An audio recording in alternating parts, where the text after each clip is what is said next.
For at komme i gang, skal du starte med at oprette en årsplan. Det kan du gøre hen på mine årsplaner og oprette ny årsplan. Her skriver du for eksempel dansk 8. X.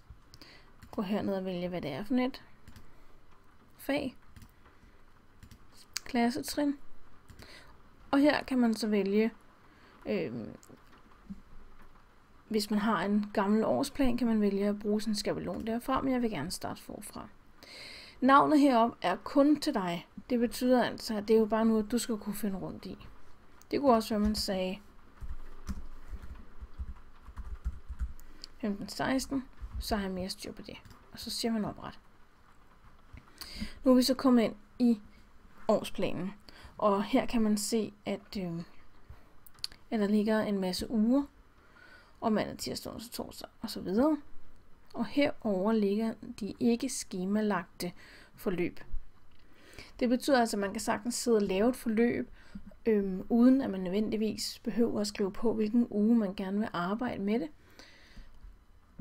Man kan bare senere føje det til.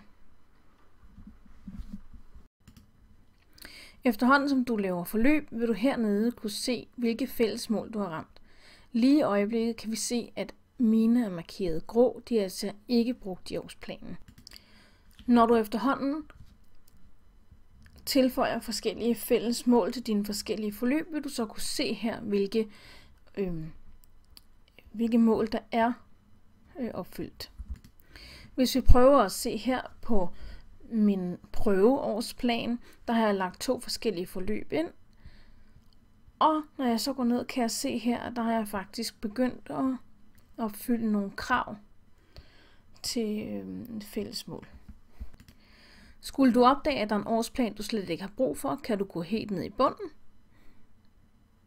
og sige slet årsplan. Og så trykke slet med store bogstaver som en sikkerhed. Nu sletter den min årsplan.